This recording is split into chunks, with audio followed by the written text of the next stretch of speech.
अस्सलाम वालेकुम दोस्तों, मेरा नाम है अली उमर सर, हमेशा की तरह मौजूद है दाऊद और आप देख रहे हैं इस वक्त क्रिकेट लवर अली शो, क्योंकि इससे देखना बनता है। दोस्तों, लोग से बात करने जा रहे हैं, बात करेंगे जी आज आपके साथ टॉप न्यूज का सेगमेंट आपसे शेयर करेंगे। नंबर 1 पे लोग से बात करने जा रहे हैं, जो हमारे पास अपडेट आ रही है वो आ रही है पाकिस्तान क्रिकेट बोर्ड के हवाले से। भजन आगा की कप्तानी को लेकर अब क्या अपडेट है वो आप लोग से शेयर करेंगे। बात करेंगे आकिब जावेद ने बात की है साउथ स्टील की वाइस कप्तानी को लेकर, क्या कहना है इनका वो आप लोग से शेयर करेंगे। एशियन टीम्स के हवाले से बात करेंगे कि लगातार जो है वो हार का शिकार है और बीसीसीआई इस वक्त इंडिया पर बहुत ज्यादा तपा हुआ है। वो क्या करने के लिए जा रहा है उस पर बात बिल्कुल वो भी आपको बताएंगे। और बिग बैश लीग जो है उसका स्टार्ट इंडिया में होने जा रहा है। अब पाकिस्तान क्रिकेट बोर्ड भी जो है उन्होंने भी अपने खिलाड़ियों के लिए एडवाइजरी जो है वो जारी कर रहे हैं। क्या कहानी होने जा रही है इसके ऊपर बात करेंगे। मुस्तफीज को लेकर जो बुरी खबर आ रही है वो भी आपको बताएंगे। ईसीबी ने एक न्यू पॉलिसी बना दी है। अब जब से बेंजामिन डी स्टोक्स जो है वो रिटायर्ड हुए, अब इसके बाद अल्कोहल को लेकर जो ईसीबी की एक न्यू पॉलिसी आ गई है, वो क्या है वो भी आप लोग से शेयर करेंगे। तो अगर आप हमारे चैनल पर नहीं पहली बार आए, चैनल को आप सब्सक्राइब करें और साथ के पहले बात का खास करते हैं नंबर 1 खबर के साथ जो हमारे पास आ रही है। तो सब जो नंबर 1 खबर आ रही है वो आ रही है पाकिस्तान क्रिकेट बोर्ड के हवाले से और आगा की कप्तानी को लेकर दाऊद साहब जो वो अपडेट आ रही है कि आगा को पाकिस्तान जो वाइस कप्तान जो अनाउंस कर रहा है, जिसमें टेस्ट का भी आगा को वाइस कप्तान बनाया जा रहा है और प्लस ओडीआई का भी आगा को वाइस कप्तान बनाया जा रहा है। बहुत ज्यादा लॉन्ग टाइम आपको पता है कि ये बात लगातार हम कर रहे होते हैं कि पाकिस्तान क्रिकेट बोर्ड के पास प्लान्स होने चाहिए कि अगर आपके पास एक कप्तान फेल हो जाता है, एक कप्तान को आपने तब्दील करना है, तो एक सेकंड आपके पास चीज प्रिपेयर होनी चाहिए कि यार इसके बाद ये आ जाएगा। तो वो चीज अब हो रही है दोस्तों, देखिए बिल्कुल। और खबर ये आ रही है, अब पीसीबी कंफर्म करने के लिए जा रहा है कि जो सलमान अली आगा हैं वो पाकिस्तान के टेस्ट में बाबर आजम के वाइस कप्तान है, जबकि ओडीआईस में वो शाहीन शाह आफरीदी के नायब कप्तान है। यानी कि बाबर और आपके शाहीन जो एक टेस्ट का कप्तान है और एक वनडे का कप्तान है, तो सलमान अली आगा इन दोनों के वाइस कप्तान के फराइद अंजाम देंगे। ऐसा नहीं है कि बाबर आजम अगर टेस्ट के कप्तान है तो वो आपके ओडीआई के वाइस कप्तान है, ऐसा बिल्कुल भी नहीं है, क्योंकि ये सोशल मीडिया में चीजें चल रही थी। तो ये हम क्लियर कर दें कि जो सलमान अली आगा हैं वो आपके ओडीआई के कप्तान होंगे, प्लस ऐसे ही उनके साथ ये भी किया गया। अच्छा, इसके अलावा एक और भी जो अपडेट है वो दे देते हैं, पर थोड़ी सी इस पे और बात करेंगे, क्योंकि आज रावलपिंडी स्टेडियम में पाकिस्तान का जो 2 दिन का प्रैक्टिस मैच है वो जारी है। तो उसके वाले से जो अपडेट है वो 2 जो कप्तान बनाए गए हैं वो ये बनाए गए हैं कि बाबर आजम और सलमान अली आगा, इन दोनों के दरमियान वो मैच खेला जा रहा है। प्रैक्टिस 2 दिन का प्रैक्टिस मैच है। आपको बताया भी था सारा शेड्यूल की, जिस तरह प्रैक्टिस होनी है, फिर जिस तरीके से आगे आपके मैचेस होने हैं, फिर पाकिस्तान ने कब ट्रैवल करना है, पूरी डिटेल से बताया। कल एक प्रेस कॉन्फ्रेंस के लिए भी एक जो है वो अवेलेबल रहेगा, शायद हम भी वहां पर जाएं।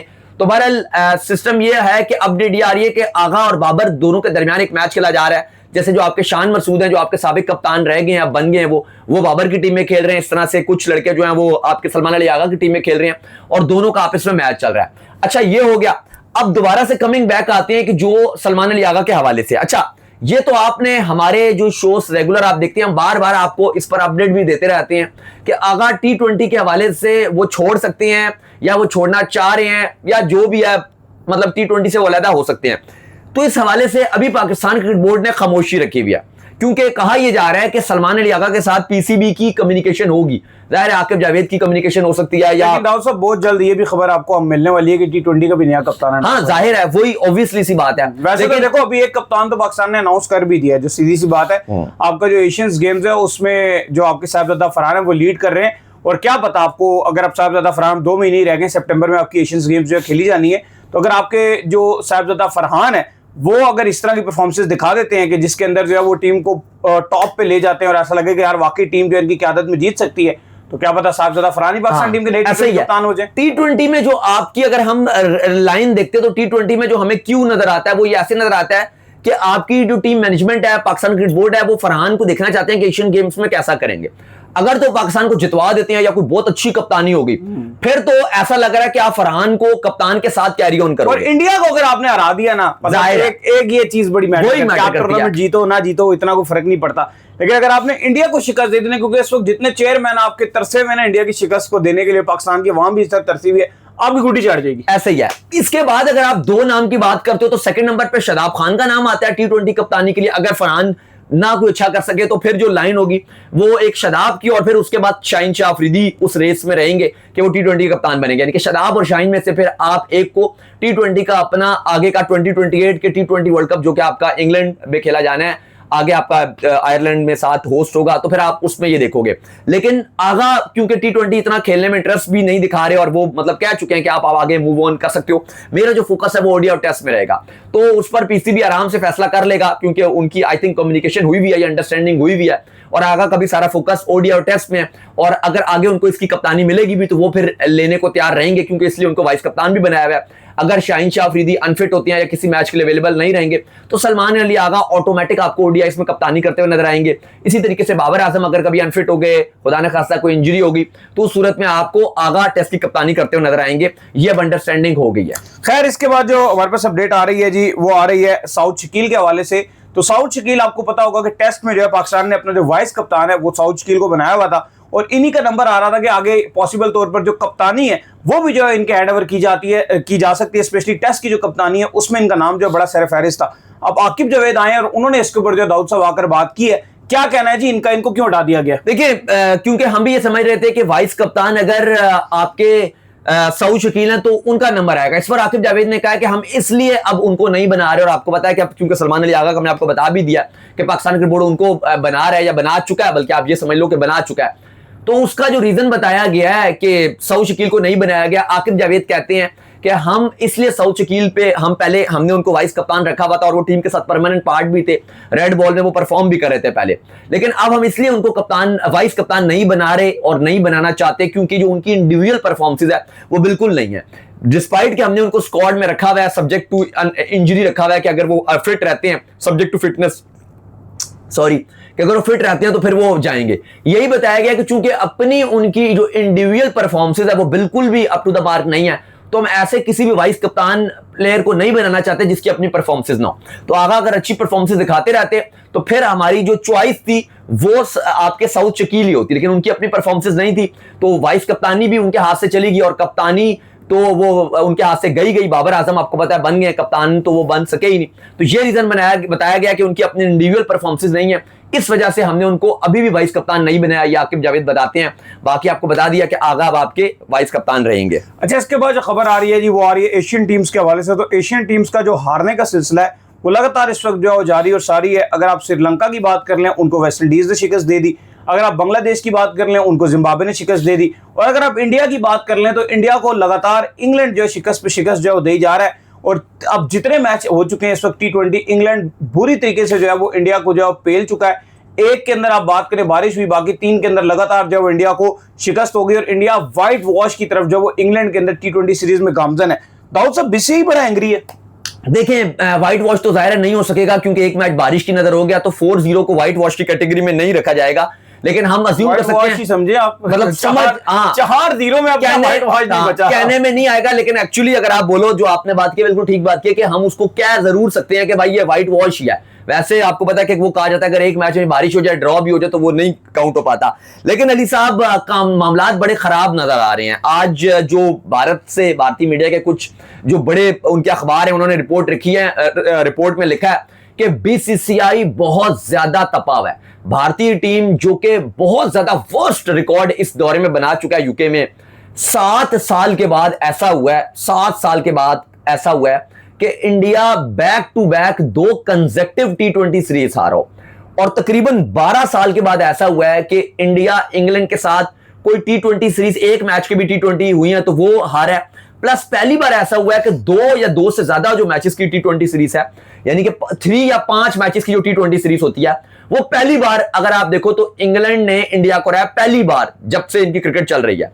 और T20 में इंडिया का रिकॉर्ड बहुत अच्छा है अगेंस्ट इंग्लैंड, लेकिन जिस तरह से ना सिर्फ हराया बल्कि जिस तरह बुरी तरह हराया, फिर आयरलैंड से व्हाइट वॉश हो गए। वो व्हाइट वॉश कहा जाएगा, 2-0 से व्हाइट वॉश कर दिया आयरलैंड ने।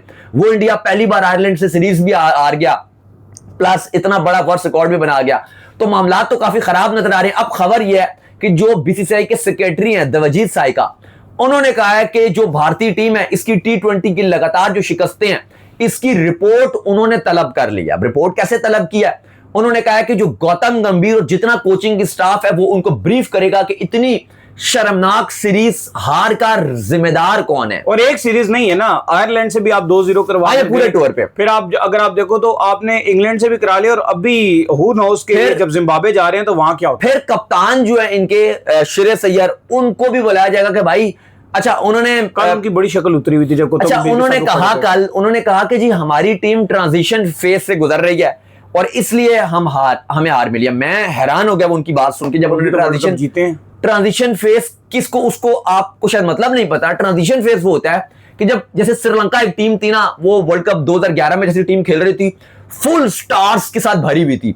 जयवर्धने, संगेखारा, वो कुला सेकड़ा भी, मलिंगा भी, कुमार संगेखारा भी, बाकी भी आप दिलशान भी, सब। मुरलीधरन भी, मतलब भरी हुई थी। फिर 2015 के वर्ल्ड कप तक भी उनके पास 2-4, चलो 11 के बाद हट गए, 15 के बाद भी काफी थे। 15 के बाद हमने देखा कि उनकी टीम से स्टार्स चले गए थे। वो होता है कि बड़े नाम चले गए। ये टीम तो 2 वर्ल्ड कप जीती हुई है, इसमें कौन सा ये ट्रांजिशन फेज है? क्या ईशान किशन ट्रांजिशन फेज से गुजर गया? Abhishek Sharma world cup winning team का पार्ट थे, एशिया कप विनिंग टीम का पार्ट थे। तिलक वर्मा आप देख लो, बाकी आप प्लेयर्स देख लो, सारे, शिवम दुबे लगातार टीम का पार्ट है, श्रेयस अय्यर पुराने हैं। एक कप्तान को हटाया गया और वो भी इसलिए नहीं हटाया गया कि किसी और को चांस देना, इसलिए कहा गया कि इसकी इंडिविजुअल परफॉर्मेंस अच्छी नहीं है। बाकी हार्दिक मतलब इसको हम ड्रॉप नहीं कर सकते, लिहाजा हम इसको हटाएंगे। तो हार्दिक और बुमराह नहीं थे और उनको कहा गया कि हम आराम करवा रहे हैं, हार्दिक पांड्या अनफिट थे। इंडिया में दाऊद साहब जो एक बहुत बड़ा फैक्टर दिखता है ना, वो आप माने या ना माने, पाकिस्तान के खिलाफ भी ये चीज जो है वो बड़ी उभर कर सामने आती है। जसप्रीत बुमराह हाँ। बहुत बड़ा फैक्टर है। लेकिन फिलहाल अब बीसीसीआई ये कहने के लिए जा रहा है कि हम पूरी एक रिपोर्ट तलबी होगी और जरिए ये बता रहे हैं, भारतीय मीडिया की तरफ से ये बताया जा रहा है कि उस रिपोर्ट के बाद बहुत बड़े बड़े डिसीजन होने जा रहे हैं। बड़े बड़े क्या डिसीजन होंगे? बड़े बड़े ये डिसीजन होंगे कि गौतम गंभीर की जो कुर्सी है, अब आप ये समझ लो कि उसकी 2 टांगें टूट चुकी हैं। गौतम गंभीर की कुर्सी सिर्फ 2 टांगों पे खड़ी हुई है और वो 2 टांगें कभी भी गिर सकती हैं। दूसरी तरफ यह फैसला किया जा रहा है कि जो वीवीएस लक्ष्मण है वो जिम्बाब्वे जाएंगे ऐसा हेड कोच बनके, प्लस एशियन गेम्स में भी। तो गौतम गंभीर की तरफ जो बीसीसीआई है उसने घेरा तंग कर लिया है और वो वक्त दूर नजर नहीं आ रहा कि गौतम गंभीर की कोचिंग भी जाने जा रही है। और प्लस ये भी अब नजर आ रहा है कि अय्यर जो कि कप्तान है इंडिया के, ऐसा भी लग रहा है कि वो इंडिया के मोस्ट कम टाइम की कप्तानी बनने वाले भी खिलाड़ी बन सकते हैं, क्योंकि उनको भी एक तलवार निकाल दी गई है जो उनको कभी भी सैक कर सकती है। तो ये बड़ी खबर आ रही है। बाकी आपको पता है वैसे तो एशियन टीम्स के ऊपर बुरा टाइम ही चल रहा है। श्रीलंका जो है वो वेस्ट इंडीज से सीरीज हार गई, टेस्ट सीरीज। बांग्लादेश जो है वो लगातार जिम्बाब्वे से हार रही है। इवन पाकिस्तान को उन्होंने हराया था। पाकिस्तान भी आखिरी सीरीज चलो एशियन टीम से ही हारी हुई थी, आखिरी बार पाकिस्तान भी आ रहा है। तो अगर आप एशियन टीम्स देखो तो सारी इस टाइम आपको लूजिंग साइड पे नजर आ रही हैं। खैर इसके बाद जो हमारे पास अपडेट आ रही है वो आ रही है जी। अच्छा, मैं इस पर आगे जाने से पहले एक छोटी सी बात कर लूं।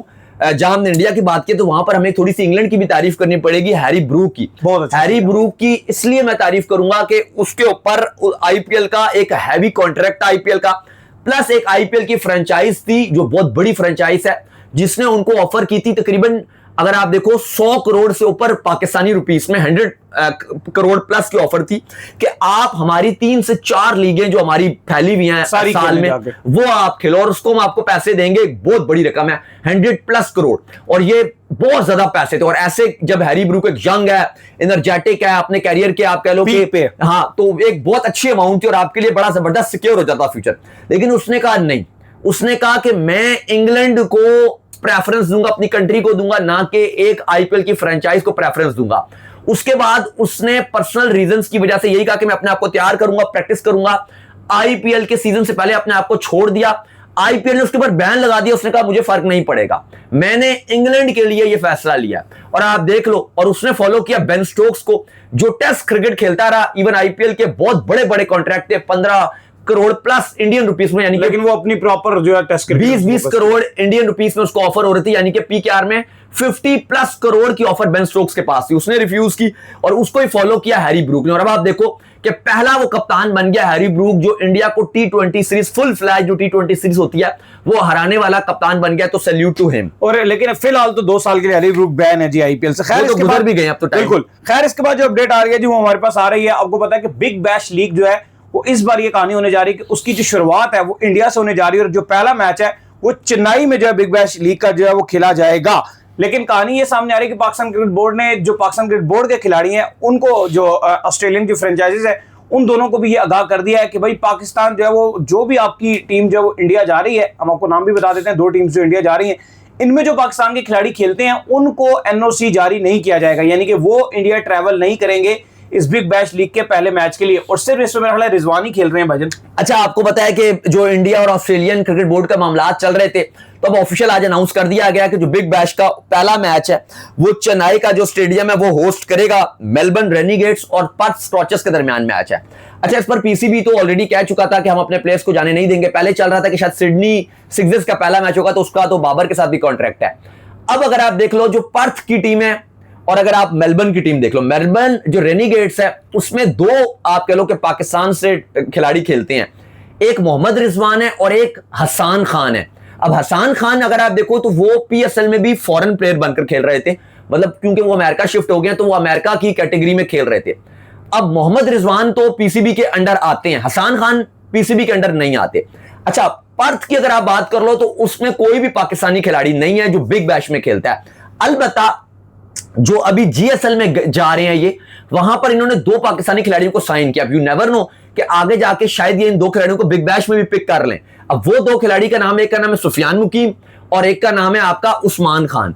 इनको जीएसएल के लिए पिक किया। हो सकता है कि अगर अच्छा उनका एक्सपीरियंस रहे, क्योंकि वो तो अभी हो रही है बिग बैश तो बाद में, तो शायद वो उन खिलाड़ियों को साइन कर लें। लेकिन पिछले सीजन से अगर आप अभी तक करंटली देखो तो कोई पाकिस्तानी नहीं है। अच्छा, इसमें अब क्या होगा, रिजवान का तो कंफर्म्ड है कि पाकिस्तान क्रिकेट बोर्ड उनको अलाउ नहीं करेगा, वो नहीं जाएंगे। अब हसन खान है, मुझे लग रहा है कि वो, क्योंकि पाकिस्तान क्रिकेट बोर्ड का तो कोई लेना देना नहीं है उनके साथ, ना पाकिस्तान क्रिकेट बोर्ड रोक सकता है, ना वो पाकिस्तान क्रिकेट बोर्ड के किसी भी अम्ब्रेला में आते हैं। इवन पीएसएल में भी वो उनके साथ फॉरेन प्लेयर का टैग लगता है तो वो खेलते हैं, वो लोकल प्लेयर की कैटेगरी में नहीं खेलते। तो वो अब जा सकते हैं। अब उनके साथ बात है कि वो क्या आया उनका इंडिया आई थिंक वीजा दे भी देगा, क्योंकि उनकी स्पोर्ट्स मिनिस्ट्री ने ऑलरेडी बोला हुआ है कि पाकिस्तानी प्लेयर्स को हम वीजा देंगे और कोई भी स्पोर्ट्स स्टाफ आएगा हम कभी नहीं रोकेंगे। तो मुझे लग रहा है कि वो उनके लिए इशू नहीं होगा। तो एक हसन खान जो है वो अब बिग बैश खेलने के लिए जाएंगे और पहला मैच क्योंकि खाली होना तो वो खेलेंगे। अब यू नेवर नो कि अगर आगे पर्थ ने उस्मान खान और सुफियान मुकीम को भी अपने इस रेडार में रख लिया तो फिर उनका क्या बनेगा। फिर यही होगा कि फिर वो नहीं खेलेंगे, क्योंकि ये दोनों पाकिस्तान क्रिकेट बोर्ड के अंडर आते हैं और पीसीबी अलाउ नहीं करेगा। तो ये बड़ी अपडेट है। खैर, इसके बाद जो अपडेट आ रही है वो आ रही है मुस्तफीज को लेकर। तो बुरी खबर आ रही है भाई मुस्तफीज के फैंस के लिए। क्या खबर है जी? देखिए, मुस्ताफिजुर रहमान वैसे ही जिस भी लीग में जाते हैं मसला ही बन जाते हैं उनके लिए। पहले आईपीएल में गए और फिर लास्ट मोमेंट पे उनको नहीं पिक किया और फिर पूरी बांग्लादेश टीम को बाहर करा दिया। बहुत ही मामला खराब हो गया। अभी आपको पता है कि जो 100 टूर्नामेंट है उसमें पहला बांग्लादेशी खिलाड़ी है जिसको पिक किया गया था और बर्मिंघम फोनिक्स ने मुस्ताफिजुर रहमान को पिक किया था। 1 लाख जो पाउंड है उसमें इनको रखा गया था अपनी टीम में और इन्होंने खेलना था। लेकिन आपको पता है कि चूंकि वो इंजर्ड हो गए हैं और कहा जा रहा है कि 3-4 हफ्ते के लिए कम से कम वो अनफिट रहेंगे। इवन जो उनकी T20 सीरीज है बांग्लादेश और जिम्बाब्वे की, उसमें भी मुस्ताफिजुर रहमान की जगह तस्कीन अहमद को स्क्वाड में शामिल कर दिया गया है उनकी रिप्लेसमेंट में, क्योंकि वो अनफिट है। तो अब ये खबर आ रही है कि वो 100 टूर्नामेंट से भी बाहर होने के लिए जा रहे हैं। तो काफी ये झटका है मुस्ताफिजुर रहमान के लिए, क्योंकि उनको लगता है, मुझे लगता है कोई सदका देना पड़ेगा उनको काली मुर्गी का या कोई काले बकरे का, क्योंकि मामला तो उनके ऊपर काफी खराब चल रहे हैं। एंड टाइम पर एक बड़ी जो डील होती है ठीक ठाक पैसे वाली, वो उनके हाथ से निकल जाती है। और देखा जाए तो वाहिदी खिलाड़ी होते हैं आईपीएल में, वाहिदी खिलाड़ी थे मुस्ताफिजुर रहमान जो आईपीएल खेलने के लिए गए थे और यहां पे भी पहले खिलाड़ी बने थे जो खेल रहे थे। लेकिन मुझे लगता है कि आगे आने वाले वक्त में जो नाहिद राना है वो जरूर उनका बोल बहुत बाला होगा उनका, और वो मुस्ताफिजुर रहमान से भी आगे जाएंगे। खैर, इसके बाद जो अपडेट आ रही है वो ये आ रही है कि अब जो इंग्लैंड क्रिकेट बोर्ड है उन्होंने अल्कोहल को लेकर अपनी जो न्यू पॉलिसी है वो अनाउंस कर दी है। तमाम तर खिलाड़ियों को जो है वो अल्कोहल पे फिलहाल जो उन्होंने ड्यूरिंग द मैच भी बैन कर दिया है। इवन मैच का जो नेक्स्ट डे होगा उसमें भी बैन कर दिया है और साथ में उन्होंने ड्यूरिंग मैच जो कर्फ्यू का भी निफाज कर दिया कि मतलब कर्फ्यू तोड़कर जो कोई आगे यहां से जा नहीं सकेगा, कोई बाहर क्लबों श्लबों में नहीं जा सकेगा। जैसे एक इंसिडेंट हुआ था ड्यूरिंग टेस्ट मैच जो है वो बेन स्टोक जो है वो चले गए थे, तो लिहाजा अब उन्होंने कहा कि कोई भी खिलाड़ी जो है ये रूट तोड़ते हुए बाहर नहीं निकलेगा। और साथ में उन्होंने एडवर्टाइजिंग करने से भी मना कर दिया कि कोई भी इंग्लैंड क्रिकेट बोर्ड का अब खिलाड़ी अल्कोहल की एडवर्टाइजिंग भी नहीं करेगा। अच्छा, ईसीबी ने इसलिए पॉलिसी बनाई है क्योंकि पिछले 2-3 दिन से वैसे इंग्लैंड क्रिकेट बोर्ड काफी प्रेशराइज हुआ था। अंडर क्रिटिसिज्म है भाई। नहीं, क्रिटिसिज्म तो है। आईसीसी ने भी 3 दिन पहले उनको एक बड़ा नोटिस भेजा था। आगे बताओ ये सारा सिलसिला। और आईसीसी ने इंसिडेंस ये आया था कि जब बेन स्टोक्स की रिटायरमेंट वाला इंसिडेंस था तो जो ड्यूरिंग टेस्ट मैच आपको पता है कि जो विजुअल्स थे वो ऐसी जगह के विजुअल्स चलाए गए जो आईसीसी ने कहा, आईसीसी के जो रूल्स है वो कहते हैं कि आपको ड्यूरिंग मैच इस जगह आपका ये नो गो एरिया, जैसे अगर हम जर्नलिस्ट हैं हम आपको पता है कि कवर कर सकते हैं मैचेस और हमारे पास जो कार्ड होता है अगर हम कोई आईसीसी इवेंट भी कवर कर रहे हो, कोई पीसीबी की बायलैटरल सीरीज कवर कर रहे हो या कोई भी कर रहे हो, तो हमारे पास एक्सेस रहती है कि हम यहां जा सकते हैं, यहां जा सकते हैं, यहां जा सकते हैं। लेकिन वो जो एरिया होता है उसमें हमें भी अलाउ नहीं होता कि हम जा सकें। जो आपके ऑफिशियल्स का होता है, जहां पे अंपायर्स होते हैं और ये सारा आपके बैठे होते हैं अंपायर्स वगैरह, वो लिखा होता है कि यार, इवन हम वो रूम बाहर से भी हमने देखा है, लेकिन लिखा होता है उसके ऊपर साफ एक बोर्ड लगा होता है कि ये किसी भी अनऑथोराइज बंदे का, यानी कि अंपायर्स के अलावा जो ऑफिशियल है या आईसीसी का जो ऑफिशियल है उसके अलावा नहीं जा सकता। इवन तो हमारे पास एक्रीडेशन है, लेकिन हम वहां पर नहीं जाएंगे। और अगर हमने वो पॉलिसी वायलेट कर दी, बीइंग अ जर्नलिस्ट, हम अगर उस रूम में, क्योंकि कोई हमें देख तो नहीं रहा उस टाइम, नहीं होता कोई, खाली कैमरे लगे हुए, और अगर हम वहां पे घुस जाएं तो हमारा जो एक्रीडेशन होता है, जो हमारा कार्ड होता है, वो हम पर पाबंदी लग सकती है कि फिर हम इतने टाइम तक कवर नहीं कर सकते। अगर आईसीसी का वो इवेंट चल रहा है तो आईसीसी हमारे पे बैन लगा देगा कि भाई कार्ड कैंसिल कर देगा कि इस इवेंट को आप कवर नहीं कर सकते, फिर आगे हमें रिक्वेस्ट करनी पड़ेगी। अगर वो पीसीबी या किसी और का इवेंट है, वो हमें बैन लगा देगा कि आप अगली 2-3 सीरीज में आप नहीं जाओगे। तो बड़ी सख्ती होती है। और इवन जो ब्रॉडकास्टर होता है, अब ये तो हम अपनी बात कर रहे हैं, अब जो ब्रॉडकास्टर है, मानो कि पीटीवी दिखा रहा है, या अगर आप इंग्लैंड में देखो तो स्काई वाले दिखा रहे हैं, तो स्काई को भी मना किया जाएगा कि आप उस जगह टीवी पे टेलीकास्ट नहीं कर सकते मैच के दरमियान। अब चूंकि बेन स्टोक्स की जो रिटायरमेंट वाला इंसिडेंट था, वहां पे उन्होंने बहुत कुछ दिखाया, तो आईसीसी ने ना सिर्फ वजाहत भेजी, शोकास नोटिस भेजा England and Wales cricket board को, बल्कि उनसे डिटेल पूछा और कहा कि अगर आगे आप करोगे तो हम आपको पाबंदी भी लगा सकते हैं, प्लस और भी उनको काफी वार्निंग्स जारी, क्योंकि ये बहुत बड़ी बात है, क्योंकि ईसीबी, ऑस्ट्रेलियन क्रिकेट बोर्ड और बीसीसीआई, ये बहुत बड़े बोर्ड्स होते हैं। तो अगर इनमें से किसी को ऐसा नोटिस जाता है तो वो बहुत ही अपने में बड़ी बात है।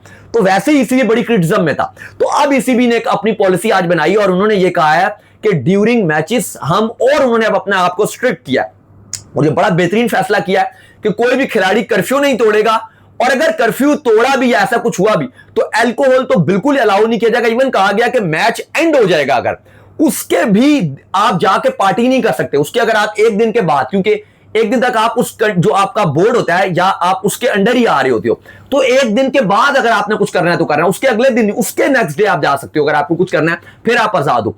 प्लस तमाम खिलाड़ियों को कहा गया कि आप बिल्कुल भी एडवर्टाइजिंग जो है वो नहीं कर सकते, ना आप किसी को अपना एम्बेसडर बना सकते हो, क्योंकि इससे पहले हम देख रहे थे काफी सारे जो खिलाड़ी हैं वो ये कर रहे थे। इवन बीसीसीआई ने भी अब ये पॉलिसी बनाई है कि उनके भी खिलाड़ी अब जो ये बैटिंग हो गए, ये जो फैंटेसी हो गए और जो अल्कोहल हो गए, टोबैको हो गए, इसको प्रमोट नहीं कर सकते। और अब ईसीबी ने भी कर लिया, और आई थिंक ये एक हिस्टोरिक डिसीजन है और एक बहुत अच्छा फैसला ईसीबी ने किया है। तो इसका मतलब अब यही होगा अली साहब कि जो हमने देखा कि एशेज जीतने के बाद या मैचेस जीतने के बाद जो सेलिब्रेशंस होती हैं, जिसमें हम देखते हैं कि जो हमारे जो कुछ पाकिस्तानी बेस है या कोई जो मुस्लिम क्रिकेटर्स होते हैं, जैसे मोइन अली हो गए या राशिद खान हो गए या ऑस्ट्रेलिया में उस्मान ख्वाजा होते थे, वो एकदम भागते थे कि ये अल्कोहल सेलिब्रेशंस हो रही हैं। तो अब साफ मतलब यह है कि अगर वो मना कर दी गई है तो अब उसमें जो मैच आप जीतोगे भी तो उसके बाद भी आपको अल्कोहल की सेलिब्रेशंस भी फिर करने नहीं दी जाएंगी इंग्लैंड की तरफ से। ये एक बहुत अच्छा फैसला किया गया है। तो चलें जी, उम्मीद करते हैं आज हमारे शो आपको पसंद आया। आप वीडियो को लाइक कीजिए, हमारे चैनल को सब्सक्राइब कीजिए, साथ लगे बेल आइकन को बजाइए, एक और काम कर लीजिए और वही कर लीजिए, इंस्टाग्राम पर जाइए, फॉलो इंस्टाग्राम पे मुझे फॉलो कर लीजिए, वहां पे मैं मौजूद हूं दाऊद क्रिकेट के नेम से। अगर आपका कोई सवाल हो तो भेजिएगा और इनको भी फॉलो मुझे फॉलो कीजिए। मैं क्रिकेट लवर ऑफिशियल के नाम से डिस्क्रिप्शन में मौजूद है, जाइए फॉलो कीजिए। ऑप्शन नेक्स्ट वीडियो, तब तक अल्लाह हाफिज, बाय बाय।